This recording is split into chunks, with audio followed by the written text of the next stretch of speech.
lot of peregrination offered by the IRS. ये का licence भी था अलग। So what does double taxation means? क्योंकि ये एक तरह के जो फीचर्स अभी हम डिस्कस करेंगे, ये हमें पूरे रिटर्न पे काम करेंगे कि हमें रिटर्न को किस तरह से सीख करना है और किस तरह से समझना है हर चीज को। अब डबल टैक्सेशन का क्या मतलब? यही तुम लोग सुनते आ रहे हो कि कॉर्पोरेशन एक फ्लैट टैक्स रेट देती है, दैट इज 21%। जो भी प्रॉफिट एक सी कॉर्पोरेशन कमाती है उस पर 21% पे टैक्स देती है, we know that.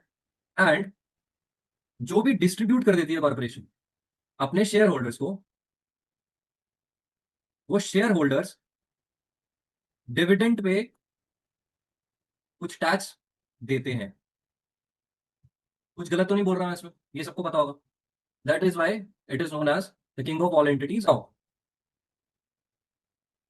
Does not qualify for QBI. Part one and part, I guess part one में मीत ने पढ़ा होगा क्वालिफाइड बिजनेस इनकम डिडक्शन के बारे में। So there are only qualified businesses जिनको क्यूबिट की डिडक्शन मिलती है, और मेनली ये पास थ्रूज होते हैं। अब हम पूरा चीज डिस्कस नहीं कर सकते because is already covered in ये करिकुलम। बट कॉर्पोरेशन को अगर तुमने अपना एंटिटी स्ट्रक्चर सी कॉर्प बनाया है तो तुम्हें क्यूबिट की डिडक्शन नहीं मिलती, बट तुम्हें कुछ स्पेशल डिडक्शंस मिल सकती हैं, जैसे कि DRD, that is your dividend received deduction. अगर मैं एक कॉर्पोरेशन हूं एक्स वाई जी और मैंने किसी और कंपनी के, लेट्स सपोज मैंने एप्पल के शेयर्स खरीदे हैं, अगर मैंने एप्पल के शेयर्स खरीदे तो मुझे एप्पल डिविडेंड भी पे करता है। Now it depends the nature of dividends I am receiving. उन डिविडेंड्स में एक्स वाई जी कंपनी डिविडेंड पे टैक्स देगी, और पॉसिबिलिटी है कि मुझे उस डिविडेंड के कुछ पोर्शन पे डिडक्शन भी मिल जाएगा, जिसको बोलते हैं डीआरडी। मीत ये पढ़ा अभी आपने डीआरडी? Yes sir. ठीक है। तो वो पोर्शन इट कैन बी 100%, 20%, 50%। वो रूल्स हैं जिनको हम आगे डिस्कस करेंगे, राइट। सो ये एक तरह से आपसे फीचर डिस्कस कर रहा हूं ताकि आपको आगे जाके कोई प्रॉब्लम ना आए। नाउ हम थोड़ा सा शेड्यूल एल के बारे में डिस्कस करेंगे। शेड्यूल एल 1120 का, जहां पे हम फाइनेंशियल्स दिखाते हैं, मतलब बैलेंस शीट शो करते हैं इसकी, जिस भी कॉर्पोरेशन का हम टैक्स रिटर्न बना रहे हैं। क्यों? क्योंकि आईआरएस टोटल एसेट्स देखना चाहता है उस कंपनी। यार लेट्स सपोज तुम्हारी कॉर्पोरेशन है, कॉर्पोरेशन के आगे बहुत सारी सब्सिडरीज है, एक्सपैंड हुआ है पूरा बिजनेस, और एक वैल्यू देखना चाहता है आईआरएस कि वैल्यू कहीं 10 मिलियन से ज्यादा तो नहीं है तुम्हारे एसेट्स की। अगर है तो इसीलिए वो कहता है कि प्लीज अपने बैलेंस शीट शेड्यूल एल में शो करो, वी नीड टू चेक, क्योंकि ये भी एक ऑडिट ट्रिगर कर सकता है आईआरएस की लैंग्वेज में। ठीक है। उसके बाद और इंपॉर्टेंट चीज अगर हम डिस्कस करें इस सेशन में, यार देखो स्टेट टैक्स लॉ को भी हमेशा दिमाग में रखना पड़ता है जब तुम फेडरल टैक्स लॉ पढ़ रहे हो। अगर तुम लोग काम भी कर रहे हो, if you are working somewhere, वहां पे स्टेट टैक्स लॉ के भी कंप्लायंसेस देखने पड़ते हैं। Let's suppose if you have the tax payer is from California, right, IRS तो चलो फेडरल टैक्स लॉ मैटर्स में बात करता है, ठीक है। लेट्स सपोज एक कॉर्पोरेशन की फेडरल इनकम जितनी भी थी उस पर फेडरल टैक्स जितना भी बन रहा था उस हिसाब से जीरो पे करना पड़ रहा था उसको, सारे टैक्स डिडक्शंस लेके, टैक्स बेनिफिट्स लेके। बट जैसे सीए है, सीए में you have to pay $800 tax. Doesn't matter अगर वहां पे सेल्स हुई है, इन कॉर्पोरेशन कैलिफोर्निया का है, does not matter, you have to pay 800 taxes. तो ये चीज याद रखनी, कॉर्पोरेशन का मतलब ये नहीं है कि उनको अगर फेडरल गवर्नमेंट को टैक्स नहीं पे करना पड़ रहा है इसको, तो स्टेट टैक्स लॉ के हिसाब से वो सेम रूल्स चल, नहीं ऐसा नहीं है। श्रीनिवास, इसके बारे में आइडिया था जो मैंने सारी चीजें डिस्कस की पहले अभी? इसके बारे में, इसके बारे में कोई आइडिया नहीं था? हाँ, ओके। तो मतलब ये चीजें समझ आई मैंने क्या बोला? ये 20% tax rate on corporation C, कि जैसे इंडिविजुअल्स होते हैं वहां पे जो हम टैक्स स्लैब पढ़ते हैं, जिस हिसाब से वो टैक्स देते हैं, दैट इज प्रोग्रेसिव टैक्सेशन। जितनी इनकम बढ़ती जाएगी उतना उनको टैक्स भी पे करना पड़ेगा, राइट। बट कॉर्पोरेशन के साथ ऐसा नहीं है, जितना मर्जी प्रॉफिट कमाओ you have to pay 21% tax, 21% of tax on the profit that is been calculated. It's a flat tax rate. ये आया था 2017 में, after your tax cuts and jobs act, right. इसके पहले 35% भी था टैक्स रेट, पर वो किस पे था? That was on personal holding companies. But tax cuts and job act के बाद 21% इज द फ्लैट रेट जो कॉर्पोरेशन को उन्होंने जो भी प्रॉफिट कमाया उस पर पे करना पड़ता है। और जो शेयर होल्डर्स डिविडेंड रिसीव करेंगे वो शेयर होल्डर्स अपने 1040 रिटर्न पे, समझ रहे हो ये, वो अपने Yes. 1040 रिटर्न पे शेड्यूल बी में, if I am not wrong, schedule B पे डिविडेंड्स पे टैक्स पे करते हैं। क्योंकि being an individual, let's understand the structure. एक सी कॉर्प है, सी कॉर्प के ऑफिसर्स है, डायरेक्टर्स है, एम्प्लॉइज है, स्टाफ है, right. So these are the employees. अगर C corp will pay salaries to them, we know, इनको तो सैलरी मिलेगी, और सी कॉर्प जो अपना रिटर्न बनाएगा उसमें वो डिडक्शंस ले लेगा सैलरी की। ये लोग सैलरी अपने W2 इनकम में वहां पे उस सेक्शन में दिखाएंगे 1040 को, उस पर टैक्स पे करेंगे इंडिविजुअल लेवल पे। अब क्या पता इसी इन्हीं एम्प्लॉइज में से कोई शेयर होल्डर भी है, ठीक है ना, किसी ने शेयर्स भी एक्सेस कर रखे हैं। तो जिसको शेयर होल्डर, जो शेयर होल्डर है उसको जो डिविडेंड मिलेगा वो उस डिविडेंड पे भी टैक्स पे करें। तो that is why this is known as double taxation, right. अब ये बिल्कुल बेसिक फीचर्स है जो हमें सी कॉर्प के पता ही होने चाहिए अगर हम सी कॉर्प के बारे में 1120 के बारे में कुछ भी पढ़ रहे हैं, ऑल दिस, ठीक है। अब हम चलते हैं थोड़ा सा, okay. So this is how आज हम क्या करेंगे, ये सारे सेक्शन एक एक करके पढ़ेंगे with real life examples of a fictional company बनाते हैं अभी एक। बस ये चीज समझते हैं इसका पहला पेज, क्योंकि अगर पहला पेज हमने समझ लिया फिर हम कोई भी केस स्टडी उठा के कोई भी फॉर्म पे जा सकते हैं, बट पहला पेज समझना बहुत इंपॉर्टेंट है। ओके, सो अगर हम लेफ्ट साइड से स्टार्ट करें, अगर तुम लोग देख रहे हो मेरे को,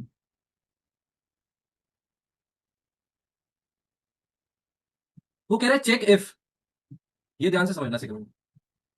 पहले तुम ये समझो कि एक कॉर्पोरेशन का नेचर बहुत अलग अलग तरीकों का हो सकता है। उसका स्ट्रक्चर बहुत एक्सपैंड हो सकता है, बहुत छोटा हो सकता है, एक ट्रांजेक्शन वाइज बहुत कॉम्प्लिकेशंस हो सकती हैं, बहुत इजी या मॉडरेट हो सकती है। वो कह रहे हैं चेक करो अगर ये जो तुम रिटर्न बना रहे हो और आईआरएस को भेज रहे हो अगर ये कंसोलिडेटेड है तो। अब कंसोलिडेटेड का क्या मतलब है? कंसोलिडेटेड का मतलब ये है कि जो तुमने रिटर्न बनाया वो एक कॉमन रिटर्न बनाया सारी कंपनीज का। अब लेट सपोज मैं अपनी एग्जांपल लेता हूँ, वासु ये tax academy, let suppose I am a C corp, ठीक है। I have, this is the parent company, I have expanded my business, और मैं बहुत अलग चीजों में काम कर रहा हूँ। यहाँ पे सिर्फ क्लासेस मिलती हैं बच्चों को, और मैंने एक अपनी मटेरियल के लिए जहां पे मैं ये का मटेरियल बेचता हूँ उसके लिए there is one more company, ठीक है। And I have one more company which is for just for tax training. I train people on forms, practical training के लिए मैंने हर सेक्शन को अलग डिवाइड कर दिया, अलग कंपनी बना दी। I have one more company for consultancy, consultant company. I have one more company जिसका वास्तु ये टैक्स अकेडमी से कोई लेना देना नहीं है, बट स्टिल मैं बना सकता हूँ एक लाइफ इंश्योरेंस की कंपनी। तो मेरा बिजनेस तो काफी एक्सपैंडेड हो सकता है। Just think about Tata. तो these are my subsidiaries and this is a parent company. Vasu ये टैक्स अकेडमी की ही ये ब्रांचेस है, इसको सिंपल लैंग्वेज में बोलते हैं। और ये सब्सिडरी कब बन जाती है? जब वासु ये टैक्स अकेडमी इन कंपनीज के 50% प्लस शेयर्स को ओन करती है। अगर मैंने इन सब के 50% शेयर को खरीद रखा है तो दीज आर माई सब्सिडरीज और मैं इनका पेरेंट कंपनी हूं। और अगर मैं ये सारा रिटर्न एक साथ बनाता हूं जिसमें मैं अपनी पेरेंट कंपनी और सब्सिडरीज की रिपोर्टिंग करता हूँ और टैक्स पे करता हूँ एक ही रिटर्न बना के, मतलब इसका मैं अलग 1120C नहीं बना रहा। तो देयर इज ऑप्शन, तुम बना भी सकते हो नहीं भी बना सकते। इसका भी अलग 1120C नहीं बना रहा, इसका भी 1120C नहीं बना रहा, इसका भी नहीं बना रहा, इन सबका एक कॉमन 1120C बना रहा हूँ। मतलब मैं कंसोलिडेटेड रिटर्न बना रहा हूँ। If I am making a common return for all my subsidiaries, all my businesses, एक कॉमन रिटर्न बनाना मतलब 1120C बना। तो मैंने इसको टिक कर दूंगा। तो उसके बाद life and non life consolidated return. अब यहां पे ये सब क्यों लिखा है मैं तुम्हें ना इंटेंशन बता रहा हूं। अब अगर तुम्हारी एक सब्सिडरी भी कोई लाइफ इंश्योरेंस में डील करती थी, लाइफ इंश्योरेंस कंपनी थी, अब लोग क्या करते हैं लाइफ इंश्योरेंस कंपनी भी बना लेते हैं। मेरी एक पेरेंट कंपनी है, दो और कंपनी है और एक लाइफ इंश्योरेंस कंपनी है। लाइफ इंश्योरेंस कंपनी को कुछ ज्यादा टैक्स बेनिफिट्स मिलते हैं, क्योंकि अगर तुम्हें पता होगा लाइफ इंश्योरेंस कंपनी क्या करती है, लोगों को इंश्योरेंस पॉलिसीज देती है, लोग उस पर प्रीमियम लेते हैं और फिर उसके बाद अगर कोई मर जाता है या उनकी हेल्थ के लिए उनको वापस क्लेम्स मिलते हैं। If I am not wrong, ऐसे जैसे LIC की बहुत बड़ी एग्जाम्पल। इस तरह की कंपनीज को गवर्नमेंट कुछ टैक्स बेनिफिट्स देती है, जैसे कि, अब ये चीजें इंपॉर्टेंट इसलिए क्योंकि कल को तुम्हारे पास तो कोई भी रिटर्न आ सकता है किसी भी टाइप का, वो तुम्हें एनालाइज करना पड़ेगा। अब लेट सपोज एक मेरी कंपनी थी life insurance company, my one company was life insurance company out of this company, इसलिए मैं यहाँ पे लिखा था। देयर इज अ पॉसिबिलिटी कि इस पे ऑडिट ट्रिगर हो सकता है, स्क्रूटनी हो सकती है, तो आईआरएस वही चेक करना चाहता है। और कैसे हो सकती है यार? Let suppose my parent company earned 10 million revenue, मैंने इस 10 मिलियन पे मैं इस पे टैक्स नहीं देना चाहता, सो व्हाट आई डिड, इसमें से 6 मिलियन मैंने ट्रांसफर कर दिया अपनी लाइफ इंश्योरेंस कंपनी में, और वहां पे उसको क्या दिखा दिया, कॉम्पनसेशन। और अगर मैंने इसको कॉम्पनसेशन दिखा दिया, मतलब मैंने अपने 1120 के जो पेरेंट कंपनी का जो मेन रिटर्न है उसमें मैंने कॉम्पनसेशन दिखा के इस 6 मिलियन को डिडक्शन दिखा दिया। और यहाँ पे इस लाइफ इंश्योरेंस कंपनी में, यहाँ पे यहाँ पे तो इनकम ही है, कुछ गलत तो नहीं बोल रहा मैं। इस कंपनी के लिए जो मैंने पैसा वहां से ट्रांसफर किया कॉम्पनसेशन की फॉर्म में, लाइफ इंश्योरेंस कंपनी के लिए वो ग्रॉस इनकम में आएगा। और यहाँ पे तुम्हें पता है लाइफ इंश्योरेंस कंपनी को काफी सारे टैक्स बेनिफिट्स मिलते हैं, जैसे कि रिजर्व्स बनाना। तो लाइफ इंश्योरेंस कंपनी कुछ स्पेशल रूल्स हैं हर कंपनी के नेचर के लिए।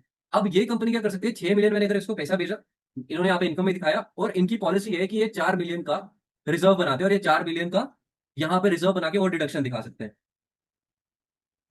तो at the end life insurance company ने 2 मिलियन पे टैक्स पे किया, ठीक है, और सी कॉर्प ने किस पे किया, 4 मिलियन पे किया।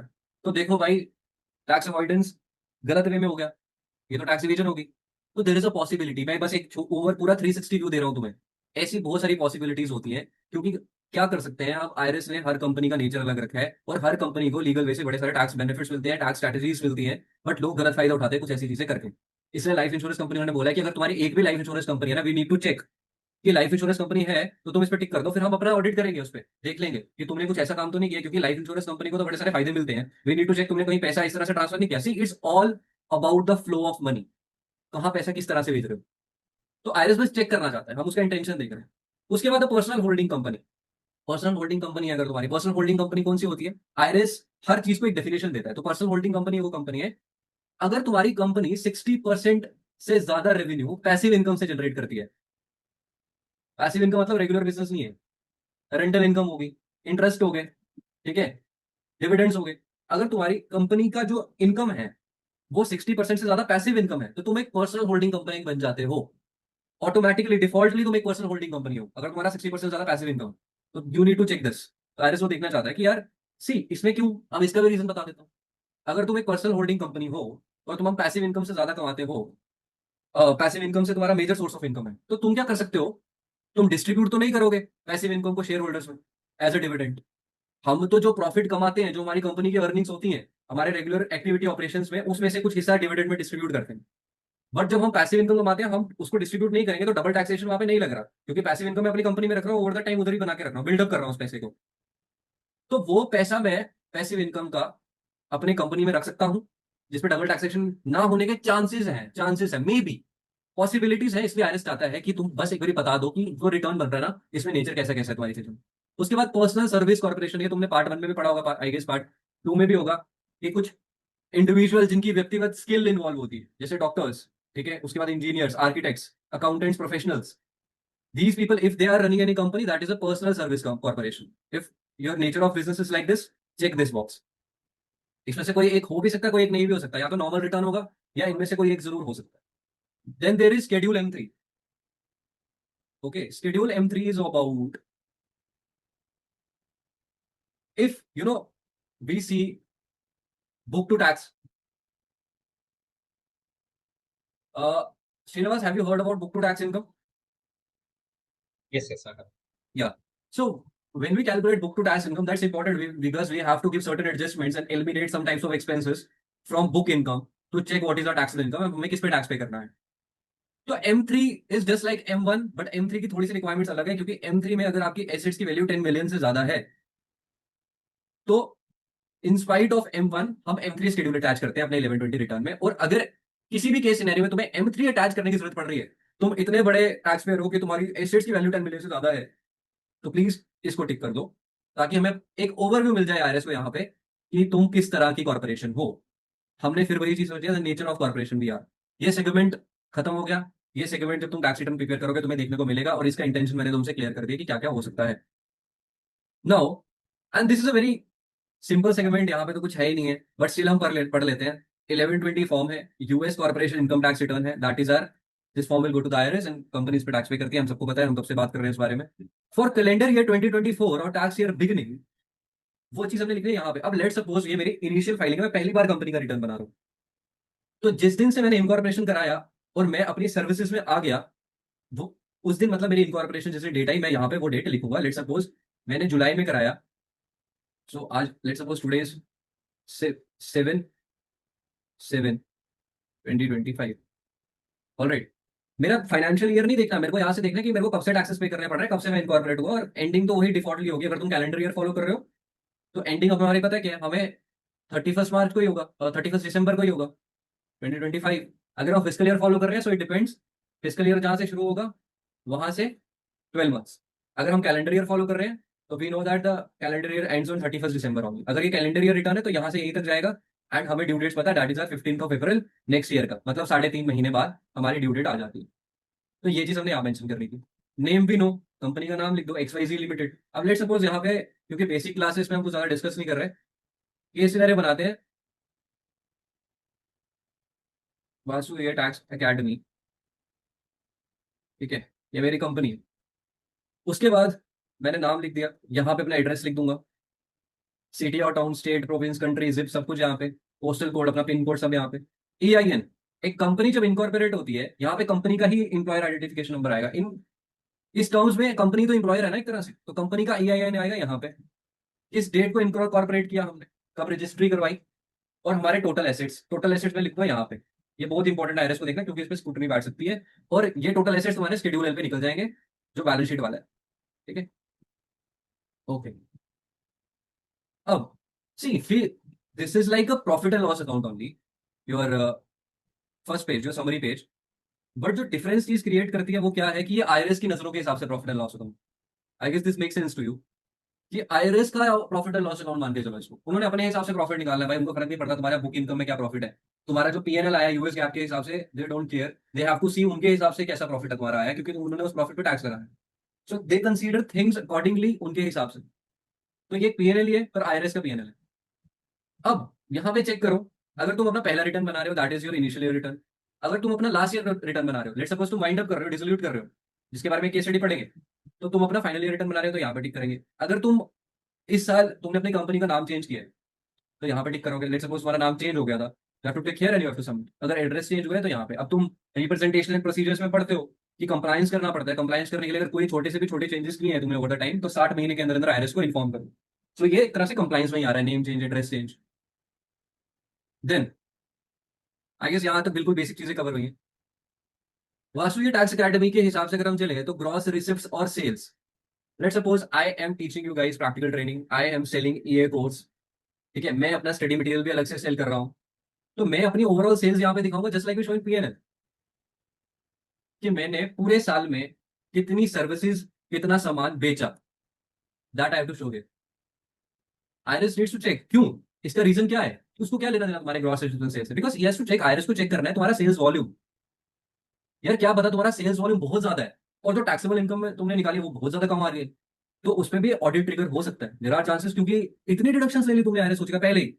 IRS दो नजर मारेगा, IRS will see your gross interest and sale and then IRS will see your taxable income। अगर बहुत ज्यादा डिफरेंस होगा मतलब there is something that IRS needs to check, there it can trigger your audit। तो इसीलिए हर चीज report करने का एक मतलब होता है, उसके पीछे एक इंटेंशन होता है। तो you will report your gross sales, then उसके बाद returns and allowances, that you have to show. Returns and allowances like sales return थी, अगर मैंने 10,000 की सेल्स करी, $10,000 की, let's write numbers here to make it more.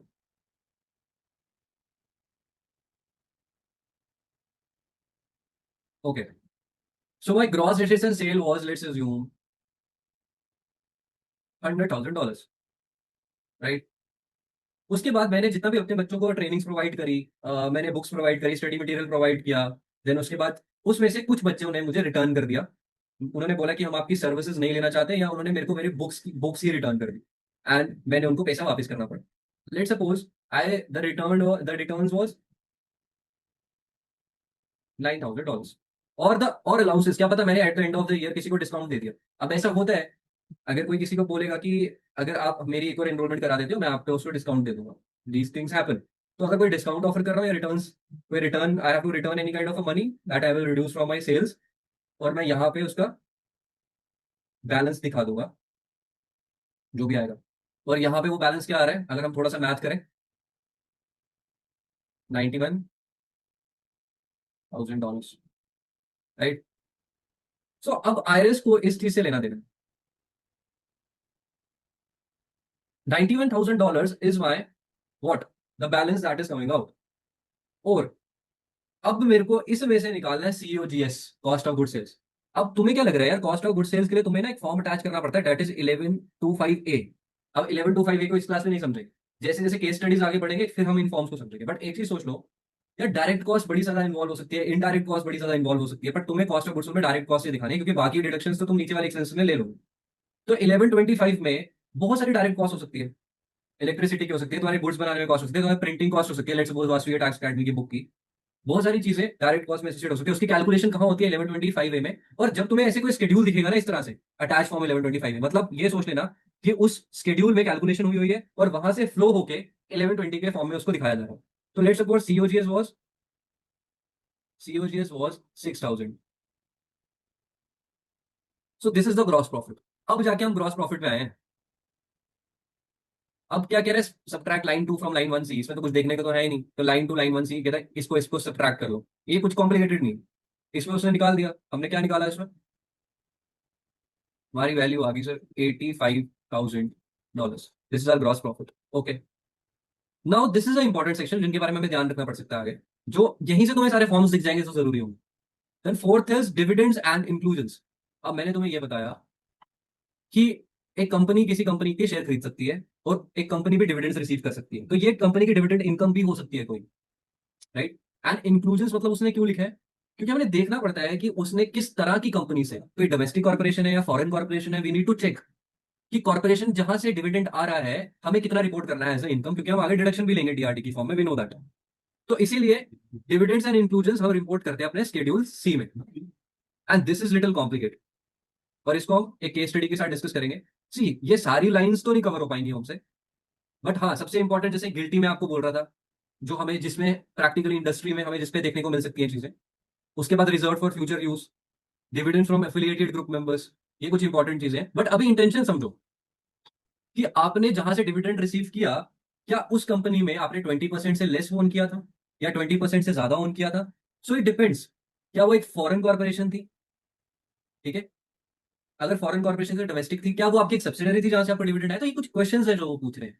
And उसके हिसाब से वो एक एक डिविडेंड की कैलकुलेशन कर रहे हैं। क्या पता यार तुमने 3 4 5 कंपनीज में शेयर्स खरीद रखे हैं और हर कंपनी अलग अलग टाइप की है, राइट। कोई फॉरेन कॉर्पोरेशन है, कोई पब्लिक कॉर्पोरेशन है, कोई क्लोजली हेल्ड है, तो सबके अलग अलग रूल्स बना रखे हैं IRS कि कितने कितने डिविडेंड पे कितनी डिडक्शन मिलेगी। तो यहाँ पे तुम उस डिविडेंड को लिखते जाओगे कि कितना मैं इंक्लूड कर रहा हूँ डिविडेंड, कितना डिविडेंड यहाँ से मिला, कितना डिविडेंड इस कंपनी से मिला। अब ऐसा तो नहीं हो सकता तुम्हें सारा ये फॉर्म भरना पड़ सकता है। जब तुम प्रैक्टिकली भी काम करोगे, अगर किसी कंपनी ने डिविडेंड रिसीव किया होगा तो वहां पे तुम्हें दिख जाएगा कि ये किस टाइप की कंपनी से रिसीव किया, तो तुमने उस हिसाब से उसको यहाँ पे इंक्लूड करना है।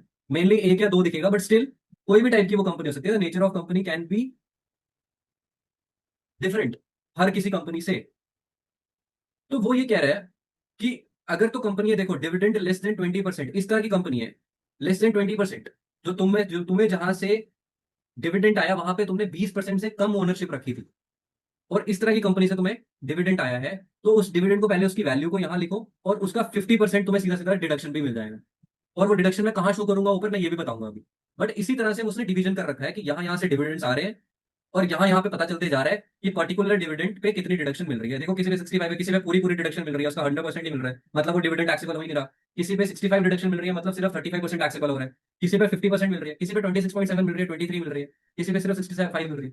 तो कंपनी के नेचर में डिपेंड करता है जहां से मुझे डिविडेंड आ रहा है, राइट। अब इसको कहाँ पे डीआरडी कहाँ पे दिखाना है वो मैं बताऊंगा।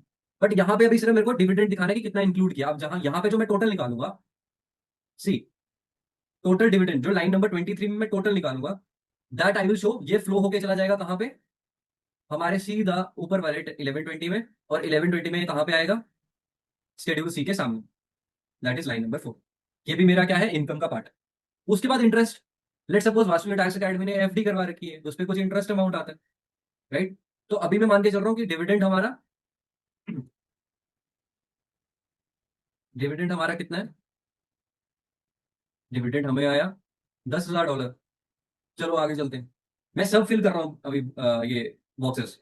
इंटरेस्ट इनकम भी आ रही है, मैंने FD करा रखी है, 2000 इंटरेस्ट भी आता है मेरे को, वासुदेव टैक्स अकेडमी इंटरेस्ट भी रहती है।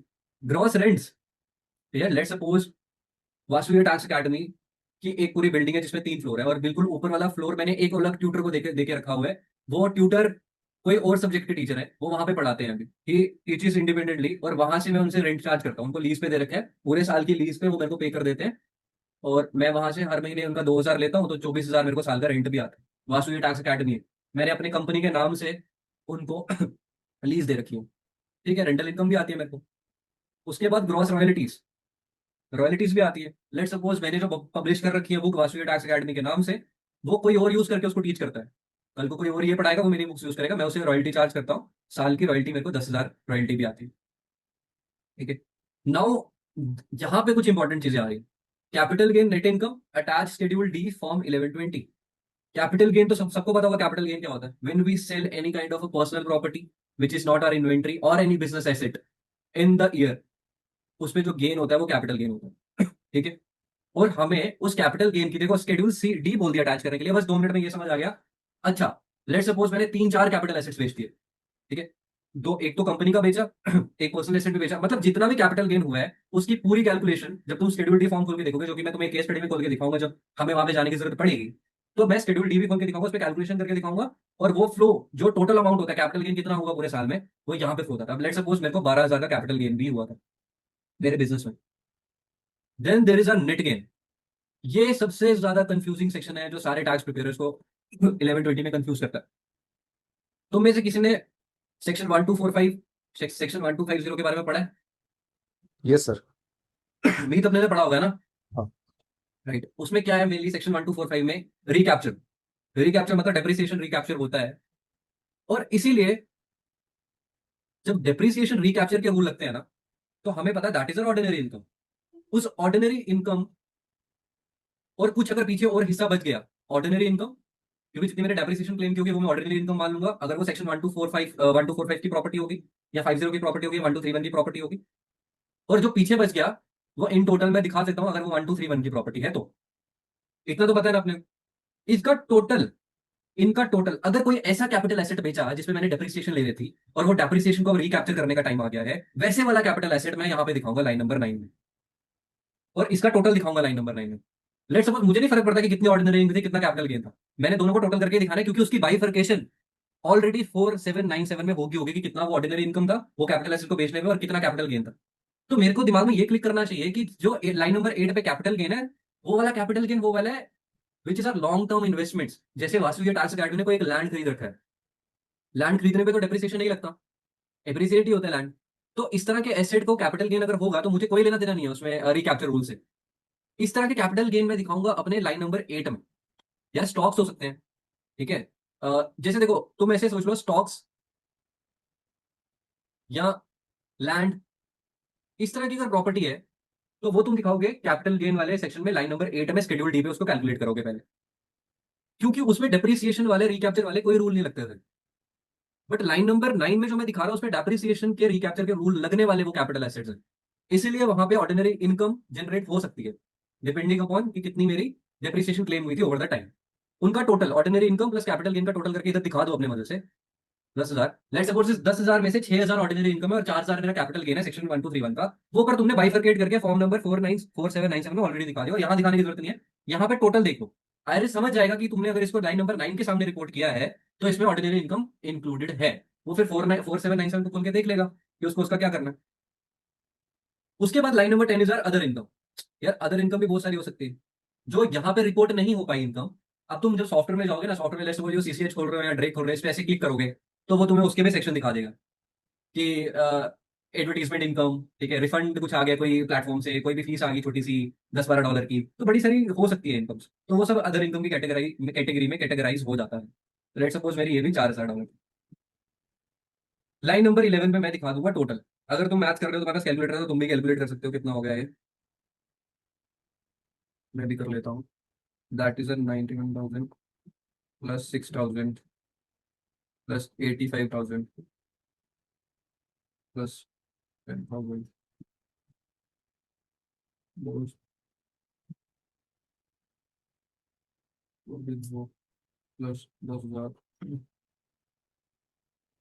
10,000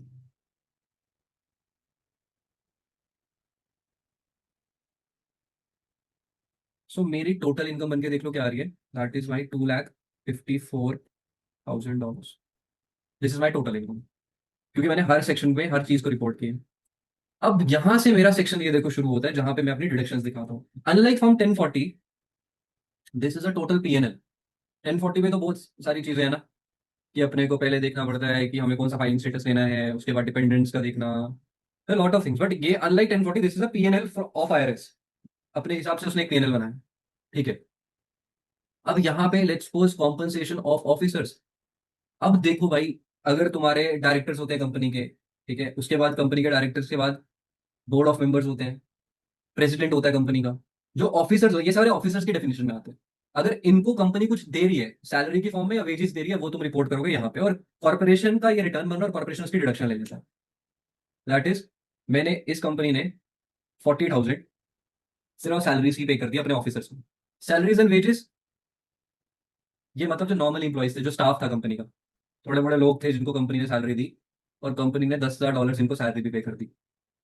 repair and maintenance, repair and maintenance मतलब कंपनी में जो काम चल रहा था, वहां पे एसी खराब हो गया, ठीक है, एक प्रोजेक्टर तक वो खराब हो गया, उसका मेंटेनेंस चल रहा है। एक जगह उन्होंने रेनोवेट करवाया एक पूरे ऑफिस वाले रूम को, वो खराब हो गया था, तो उसमें भी $2,000 का खर्चा हो गया, तो एक्सपेंसेस क्लेम कर सकते हैं। बैड डेट्स हो गए। वासुदेव टैक्स अकेडमी को कुछ स्टूडेंट्स ने प्रॉमिस किया वो कोर्स लेंगे, मैंने उनको बहुत ज्यादा पढ़ा भी दिया, सर्विसेज भी दे दी, और उन्होंने मुझे पैसे नहीं दिए, तो मुझे बैड डेट्स हो गया। मैंने जो फीस कोट करी थी, जिस हिसाब से उन्होंने कोचिंग ली, $4,000 की बैड डेट्स हो गई। रेंट्स, यार मैं भी तो कुछ रेंट पे कर सकता हूँ, क्या पता मैं, मेरा अपना ऑफिस नहीं है, मैं एक जगह पे रेंट पे लेके अपना बिजनेस कर रहा हूँ, तो मैं भी रेंट पे कर रहा हूँ। $8,000 का रेंट जा रहा है मेरी जेब से। टैक्सेस एंड लाइसेंस, मुझे कुछ स्टेट टैक्सेस पे करने पड़ रहे हैं, कोई लाइसेंस की कॉस्ट पे करनी पड़ी है। सपोज मैंने ड्रेक का सॉफ्टवेयर ले रखा है, और ड्रेक के सॉफ्टवेयर की लाइसेंस कॉस्ट पड़ रही है, तो ये भी पड़ रही है मुझे $400, ये भी पड़ रही है। उसके बाद interest, if I am paying any kind of interest, मेरी पास ये टैक्स अकेडमी ने लोन ले रखा था, एंड आई हैव टू पे इंटरेस्ट ऑन इट, उस लोन पे, तो $50 का मैं इंटरेस्ट दे रहा हूँ। चैरिटेबल कॉन्ट्रीब्यूशंस, मैं चैरिटी करता हूँ, वासवी टैक्स अकेडमी एक अनाथशाला में चैरिटी करके आई, $400 की फिर से। Now, depreciation from Form 4562 not claimed on Form 1125A or elsewhere on the return, attach Form 4562. See, अभी हमने कहाँ पढ़ा था 1125A? अगर मैं जाऊं ऊपर, हमने कहीं पढ़ा था, right? Cost of goods sold में। यार, कॉस्ट ऑफ गुड्स सोल्ड तो अगर मैं देखूं, ये तो वो कॉस्ट है जो मेरी लागत है, डायरेक्ट कॉस्ट है। इसके अंदर वो कह रहे हैं कि ऐसी चीज मत डाल देना जिसपे तुम डिप्रिसिएशन क्लेम कर सकते थे। अब ये चीज यहां पे क्यों आई? बिकॉज अगर तुम डिप्रिसिएशन छोड़ो, तुम्हें अमोर्टाइजेशन का पता है किसी को? यस सर, जो इंटेंजिबल एसेट्स पे लगता है। या वेरी गुड, इंटेंजिबल एसेट लगता है। What people do most of the times, amortisation का पता नहीं रहता, और वो उसको सीओजीएस में दिखा देते हैं, अमोर्टाइजेशन कॉस्ट को सीओजीएस में दिखा देते हैं। एंड क्योंकि इसने आईआरएस ने इसके अलग से रूल दे रखे हैं, तो अमोर्टाइजेशन को या डिप्रिसिएशन को ना चाहते हुए भी people can show this in cost of goods sold, तो ऐसा नहीं करना है। वो कह रहे हैं डिप्रिसिएशन फ्रॉम फॉर्म 5 से नॉट क्लेम्ड ऑन ये, अगर उस पर क्लेम कर लिया देन इट्स ओके, वो ऑडिट वगैरह में देख लिया जाएगा। बट तुम अगर अपनी बुक्स ही ऐसी बना रहे हो, फाइनेंशियल ही इस तरह से बनाओ, क्योंकि मेनली लोगों ने अपने फाइनेंशियल्स में कॉस्ट ऑफ गुड्स सोल्ड में अमोर्टाइजेशन कॉस्ट डाल दी होती है। ऐसा ही होता है इंटेंजिबल एसेट्स का। अगर कोई कंपनी सॉफ्टवेयर बनाती है, और सॉफ्टवेयर में उनको पता नहीं होता कि डेली उनकी R&D की बहुत ज्यादा कॉस्ट जा रही होती है, और R&D के कॉस्ट को वो उसमें दिखा देते हैं अपनी कॉस्ट ऑफ गुड्स सोल्ड में, और उसका थोड़ा सा अमाउंट अमोर्टाइज कर लेते हैं, और अमोर्टाइजेशन का यहाँ पे दिखा देते हैं, और ऑलरेडी वो इंक्लूडेड था अपना सीओजीएस में। तो वो ये कह रहे हैं कि अगर जो ऑलरेडी इंक्लूडेड नहीं है, वो यहाँ पे दिखा सकते हो depreciation from form 4562 not claimed on 1125A और elsewhere on the return attach form 4652। जब तुम इसको, इस रिटर्न को सॉफ्टवेयर में खोलते हो, तुम क्लिक करोगे, तुम्हारे सामने ये भी फॉर्म खुल जाएगा, ये भी फॉर्म खुल जाएगा, तुम उसमें देख सकते हो। Then there is depletion. अब डिप्लीशन क्या है? डिप्लीशन का हमें कोई लेना देना नहीं है, मैं तुम्हें एग्जांपल रिलेट करके नहीं बता सकता वासवी टैक्स अकेडमी, बट अगर कुछ बिजनेसेस ऑयलिंग और इसमें टिम्बर माइनिंग में इस पे इन्वेस्ट करते हैं, तो उनको डिप्लीशन मिलता है, डिप्रिसिएशन की जगह डिप्लीशन भी मिल सकता है, राइट? तो डिप्लीशन भी एक तरह का एक्सपेंस है जो बियर हो सकता है। लेट्स सपोज हमारी बस डिप्रिसिएशन थी जो हमने ऊपर क्लेम नहीं की, दैट वाज $70। उसके बाद एडवर्टाइजिंग आ गया, ये नील कर रहा हूं मैं, एडवर्टाइजिंग कॉस्ट भी मेरी पड़ रही है $40। पेंशन प्रॉफिट शेयरिंग प्लान्स, मैंने कंपनी में पेंशन और प्रॉफिट शेयरिंग प्लान्स बना रखे हैं। अब ये सब चीजें तो हम एडजस्टमेंट्स में डाल देते इंडिविजुअल टैक्स में, अगर तुम्हें पता होगा, है ना? बट यहाँ पे ऐसा कुछ नहीं है। अगर कंपनी ने कोई पेंशन प्रॉफिट शेयरिंग प्लान्स बना रखे हैं, और कंपनी उसमें अपना पैसा डालती है, एज ए एम्प्लॉयर की हम बात कर रहे हैं, वहां पे हम बात करते थे मेनली एज ए एम्प्लॉय की, एज एम्प्लॉयड की। बट अगर कंपनी ने पेंशन प्रॉफिट शेयरिंग प्लान बना रखे हैं तो कंपनी उसको यहाँ पे दिखाएगी, दैट इज $500, लेट सपोज हम वहां पे डालते हैं। उसके बाद एम्प्लॉय बेनिफिट प्रोग्राम्स। यार एम्प्लॉय बेनिफिट प्रोग्राम्स के लिए मैं कुछ प्रोग्राम्स रन करता हूँ, अपने ऑर्गेनाइजेशन कल्चर बेटर करना चाहता हूँ, जिसके लिए मैं हर 2 हफ्ते एम्प्लॉय की बेटरमेंट के लिए कुछ सेशंस रखता हूँ, ताकि वो उनकी मेंटल हेल्थ ठीक रहे। तो उस पर कुछ खर्चा होता है, लेट सपोज, तो उस पर भी मैं $700 डालता हूँ। उसके बाद energy efficient commercial buildings and deductions. अब दिस इज नॉट फॉर वासुकी टैक्स क्रेडिट, हम उसको रिलेट नहीं कर सकते, बट या कुछ कंपनीज होती हैं जो एनर्जी एफिशिएंसी में काम करती हैं, कुछ सोलर एनर्जी कंपनीज हो सकती है जो इसमें डील करती होंगी, उस पर इन्वेस्ट करती होंगी, उन कंपनी का मोटिव भी ऐसा हो सकता है। तो इंटेंशन उस कंपनी का यही है, सीक और बना के वो बैठे हुए हैं, तो वो यहाँ पे भी उसकी डिडक्शन ले सकते हैं, right. It's just an overview of 1120, ताकि हमें ये सब चीजें तो पता चल जाए क्या लिखा है ये सब। उसके बाद अदर डिडक्शंस, अटैच स्टेटमेंट, जो यहाँ पे नहीं ले पाए, छोटे छोटे डिडक्शन जो मिसलेनियस एक्सपेंसेस थे, वो तुम यहाँ पे शो कर सकते हो। लेट सपोज ये भी अभी नहीं, हमने सब शो कर दी। अब टोटल डिडक्शंस तुम यहाँ पे दिखा दो, जो मैं माइनस में ही दिखाऊंगा। अब टोटल डिडक्शंस में निकाल लेता हूँ भाई, ताकि मैंने कोई फ्लो पता चला इसका। यहाँ तक किसी को कोई डाउट है? No sir. ये समझ आ रहा है ना क्या चल रहा है, ये सब पीएनएल ही है ये भी।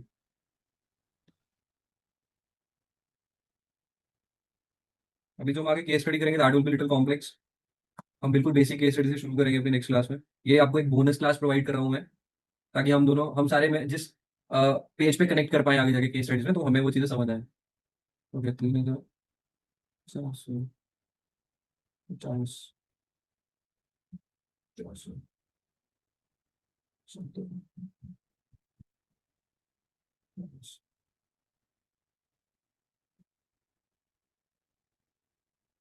तो हमारा टोटल एक्सपेंस कितना आ गया? 61,160। ठीक है। अगर हम इसको अपनी टैक्सेबल इनकम निकालें, तो वो हमारी आएगी 254।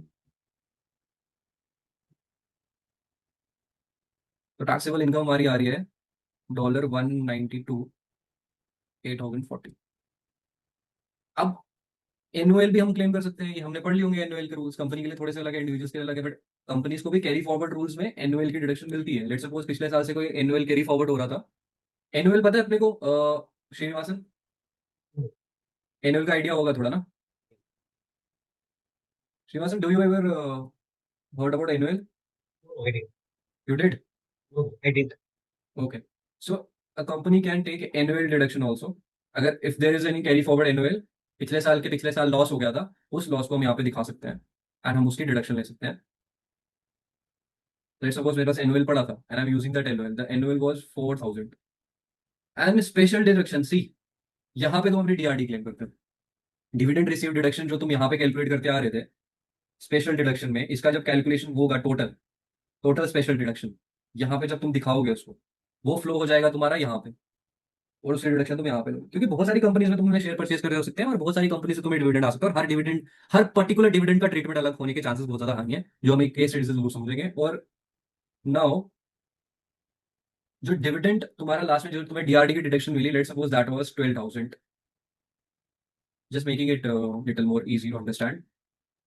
और तुम्हारे अभी टैक्सेबल इनकम से और 2 चीजें कम होगी, तो ये कह रहा है कि इन दोनों का टोटल पहले यहाँ पे लिख लो तुम, ताकि तुम उसको सीधा रिड्यूस कर दो।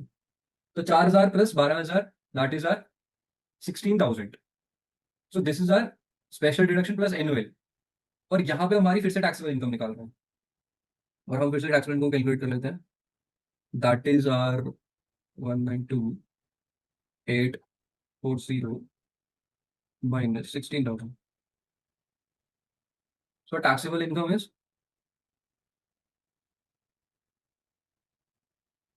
This is our taxable income, right. अब why this is saying total tax, schedule J line 12। अब जब भी इसने फिर से एक शेड्यूल का नाम लिख लिया, मतलब कुछ और भी टैक्सेस हो सकते हैं जो हमें पे करने हो, right. And it's just not federal tax. यहाँ पे हमें टोटल टैक्स दिखाना है, क्या पता कैलिफोर्निया गवर्नमेंट को भी हमें कुछ पे करना है, स्टेट गवर्नमेंट को, that that we can show here. ठीक है, बट अभी 31 का इसके साथ कोई आप इंक्लूड नहीं करोगे, because this is just a taxable income. And total tax में अपन क्या करेंगे, इसमें तो टैक्स रेट लगाना है टैक्सेबल इनकम पे, ठीक है। और शेड्यूल जे पे कॉम्पिटिशन होता है जो टैक्स का, मतलब कि टैक्सेबल इनकम पे जो भी टैक्स रेट लगेगा वो शेड्यूल जे पे होगा। शेड्यूल जे पे एक बार नजर मार लेते हैं। हम तो कह रहे हैं कि भाई सीधा 21% टैक्स लगा दे, बट ऐसा नहीं होता। बहुत अलग केस सिनेरियो हो सकते हैं, यहाँ पे पूरी एक एक चीज की कंपटीशन होती है फिर से, ठीक है, जिन चीजों के बारे में हमने सीखना है अपने आने वाली क्लासेस में। मतलब एट द एंड सारे क्रेडिट्स यूज करके जो क्रेडिट्स आगे नहीं हुए, कि कितना तुम्हारी फाइनल टैक्स लाइबिलिटी बन रही है, जो तुम्हारा मेन टैक्स बिल होगा, और उस पर तुम लगाओगे अपना टैक्स रेट, और then you will show your total tax, and total tax will flow here. Total tax schedule J में हमने कैलकुलेट किया उसको, एंड यहाँ पे हम टैक्स रेट लगाएंगे और उसको शो कर देंगे। अभी मान के चलते हैं शेड्यूल जे पे हमारा सिर्फ एक ही आइटम थी, ये वाली, उस पर हमने 21% फ्लैट टैक्स रेट लगाया, और हमारा टैक्स कितना बना, 37,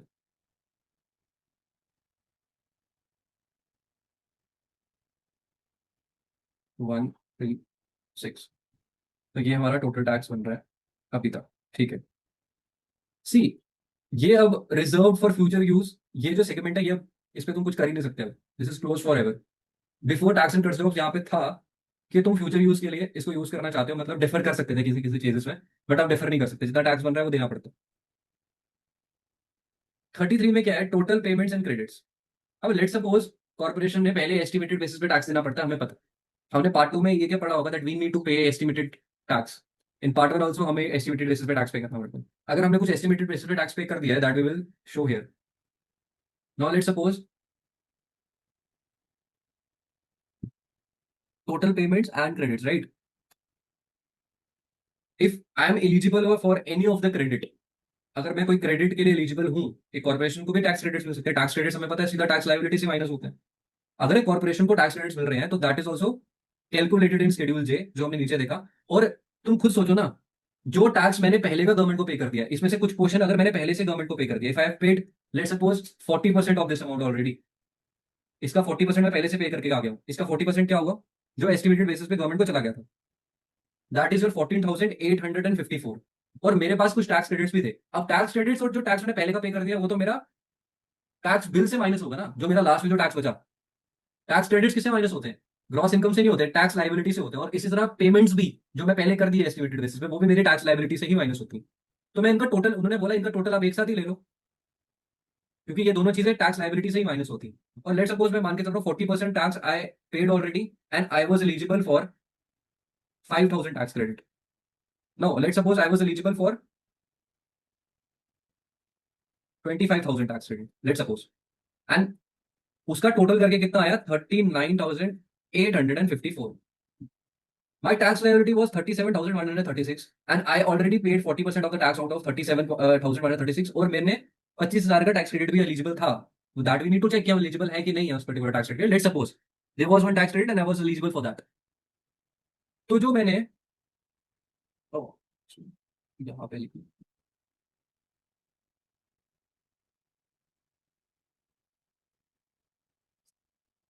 एंड अगर हम जाए estimated tax penalty, see instructions tick if form 2220 is attached, this we will check again. But हमने देख लिया कि हमने ये सारा पहले से पे कर दिया है, and there was no estimated tax penalty. See, अगर हम एस्टिमेटेड बेसिस पे टैक्स नहीं पे करते, हमें पता है हमने क्वार्टरली बेसिस पे करना है, और उसकी डेडलाइंस हमें ये के करिकुलम में दी हुई है, इसलिए तो हमें ये का पूरा कंटेंट पढ़ाया जाता है। अब मैं एक चीज नहीं डिस्कस करता, but still if we are not paying our taxes on estimate basis and we are delaying that, we are not doing like what IRS wants us to pay on time, यहाँ पे कुछ estimated tax penalty भी लग सकती है कि हमने time पे टैक्स नहीं पे किया था। और वो टैक्स पेनल्टी भी हमारी किसमें हो सकती है, एड ऑन हमारे टोटल टैक्स में, क्योंकि लास्ट में तो टैक्स बिल निकालना है, which is very logical. Let suppose मैंने अपना पहला क्वार्टर का टैक्स पे नहीं किया टाइम पे, दूसरे का भी नहीं किया, और सारा लास्ट के 3 क्वार्टर्स, लास्ट के बचे 2 क्वार्टर्स में कर दिया। और जो पहले 2 क्वार्टर्स में कोई भी tax estimated tax penalty calculate हुई, जिसके रूल्स आपके ये के करिकुलम में दिए हैं कि किस तरह से कैलकुलेट करना है, but let suppose 2,000 tax estimated tax liability tax penalty भी मेरे को लग गई, ठीक है, ऑल राइट। अब अगर हम देखें amount odd, if line 33 is smaller than the total lines of 31 and 34, enter amount owed. Now it is line 31, 33 and 34, you have to see 33 is our total payments and credits। अगर वो कह रहा है कि ये वाला अगर अमाउंट छोटा है किससे, 31 एंड 34 से, तो यहाँ पे लिख। अब मुझे बताओ ये वाला अमाउंट मेरा छोटा है क्या, ये तो बड़ा है मेरा, मतलब मैंने ज्यादा पे करके रखा है गवर्नमेंट को, और मेरा कुछ रिफंड बनता है, राइट। नाउ सो यहाँ पे तो कुछ नहीं आएगा क्योंकि माई अमाउंट इज ग्रेटर। और ओवर पेमेंट मैंने कितना करके रखा है, अब मैं इन दोनों को सब ट्रैक करूंगा और मैं देखूंगा कि मैंने कितना ओवर पे करके रखा है। ऐसे ही करेंगे 39854 minus 37136, that is our overpayment was 2718. This was overpaid. And now I had two options. IRS gives you two options. या तो इस पैसे को जो आपने एक्स्ट्रा पे कर दिया, अब मेरी टैक्स लायबिलिटी तो जीरो होगी, उल्टा मेरा रिफंड बन रहा है, या तो आप इसका रिफंड ले लो, या आप इसको अगले साल के एस्टिमेटेड टैक्स के पहले इंस्टॉलमेंट में क्रेडिट कर दो, एडजस्ट कर दो। मतलब जो कि अगले साल की पहली टैक्स एस्टिमेटेड टैक्स लायबिलिटी बनेगी उसमें इतना टैक्स मत देना, ये उसको क्रेडिट कर लेना। लेट्स सपोज मेरा $4000 टैक्स बना नेक्स्ट ईयर के पहले क्वार्टर की एस्टिमेटेड टैक्स लायबिलिटी में, उसमें से 2718 मैंने पहले को दे रखा है, तो मुझे बचा हुआ अमाउंट ही पे करना पड़ेगा। यू हैव टू ऑप्शंस, या तो इसको अगले साल ले जाओ and credit to your first estimated tax quarterly payment, या पूरे साल में एक्यूमुलेट कर दो, प्रोपोर्शनेट कर दो, डिपेंड्स अपॉन यू। मतलब ये आपके पास ऑलरेडी एज अ क्रेडिट पड़ा हुआ है। You can do two things. यहाँ पे आपको टिक बॉक्स का ऑप्शन मिलेगा when you will file a return. If you want refund you can take this as a refund, or you want to credit this to the accelerated tax payment of the next year, क्योंकि इसने 2025 इसलिए लिखा क्योंकि हम ये 2024 का return बना रहे हैं। ठीक है, तो दिस इज हाउ, ये बस एक ओवरव्यू क्लास थी, थोड़ा सा 1120 का फ्लो समझने के लिए। इसका पीएनएल देखने हैं कि पहला पेज दिखता कैसा है, क्योंकि ये समरी है, दिस इज समरी, इसके अंदर बहुत बड़ी दुनिया है, ये हमने बस एक 360 व्यू लिया है। सो this is a summary of a corporation, जो कोई भी हो सकती है। कितना वास्ट रिटर्न हो सकता है दैट डिपेंड्स, कितना छोटा रिटर्न हो सकता है दैट डिपेंड्स। और यहाँ पे यू हैव टू साइन, कौन साइन करेगा? I declare that I have examined the return including accompanying schedules in the statements, the signature of the officer, the company's director who is the main officer, he will sign here that मैंने सब check कर लिया, जो schedules लगाए हैं मेरी देखरेख में लगाए गए हैं, and I am the director और the officer of the main officer of the company, जिसके यहाँ पे साइन जाएंगे। You will write the date जिस दिन ये रिटर्न फाइल हुई, टाइटल लेट्स सपोज प्रेसिडेंट था कंपनी का, तो you will write your title here president. May the IRS discuss this return with the preparer shown below, you can give the authority. अगर तुमने इस पे यस किया तो तुम्हें पावर ऑफ अटॉर्नी भी लगाना पड़ेगा इसके साथ, दैट इज योर 2848। ठीक है, लेट्स सपोज यू तुम यस कर रहे हो, अगर कल को आईआरएस चाहे तो वो you can pick up the practitioner किसी भी चीज के लिए। और यहाँ पे आ गया प्रिपेयर का नाम जिसने ये रिटर्न बनाया, प्रिपेयर के सिग्नेचर भी आ गए यहाँ पे, राइट, डेट आ गई जिस दिन रिटर्न को प्रिपेयर किया। चेक इफ सेल्फ एम्प्लॉयड, अगर एक सेल्फ एम्प्लॉयड, अगर फ्रीलांसिंग बेसिस पे एक सेल्फ एम्प्लॉयड बंदे से बनाया तो यहाँ पे चेक करो। अगर फर्म है तो that is a different story, तो फर्म का एम्प्लॉयर आइडेंटिफिकेशन नंबर यहाँ पे, ठीक है, और पीटीआईएन प्रिपेयर का यहाँ पे। अब मेनली तुम देखते होगे, अगर तुम किसी फर्म में काम करते हो एज अ प्रिपेयर, तुम्हारा नाम नहीं जाता, यहाँ पे तुम्हारे एम्प्लॉयर का नाम जाता है। बेसिकली रिटर्न तुमने प्रिपेयर किया होगा, बट लॉ की नजरों में you are not tax return prepare. Law की नजरों में टैक्स रिटर्न प्रिपेयर वही है जो कॉम्पनसेशन के लिए एक सब्सटैंशियल पोर्शन बनाता है रिटर्न को, और सब्सटैंशियल पोर्शन है उसको सीधा रीडायरेक्ट कर देता है जिसके पास सुपरवाइजर अथॉरिटी है, that is your employer only. तो इसलिए एम्प्लॉयर ही कॉम्पनसेशन के लिए रिटर्न बना रहा है, ये माना जाता है। तो लॉ की नजरों में आईआरएस तुम्हारे एम्प्लॉयर को ही क्या मानता है, योर टैक्स रिटर्न प्रिपेयर। और फर्म का नाम तुम्हारा यहाँ पे आ गया, XYZ वेंचर्स लिमिटेड, जिसने ये रिटर्न बनाई है, उनका एड्रेस यहाँ पे आ गया, और यहाँ पे फोन नंबर आ गया। So this was all about a summary of 1120. This how 1120 looks like. I hope this was a little productive bonus class for you. And इसके बाद सैटरडे संडे से we will proceed with our case studies, जिसमें हम पहली class से लेके जो आगे की क्लासेस देंगे हमारी केस स्टडीज को कॉम्प्लेक्स करते जाएंगे। और आई एश्योर यू कि ये सब चीजें तो नहीं कवर होंगी एक एक बॉक्स, बट ये सारे शेड्यूल्स कवर होंगे। शेड्यूल सी की एक केस स्टडी आएगी, शेड्यूल जी में कुछ केस स्टडीज आएंगी, शेड्यूल के की केस स्टडी होगी, मतलब एक केस स्टडी में 2-3 शेड्यूल्स कवर कर लेंगे, दूसरी केस स्टडी में 3-4 शेड्यूल्स कवर कर लेंगे, जो लास्ट केस स्टडी होगी उसमें बाकी शेड्यूल्स भी कवर कर लेंगे जितने बचेंगे।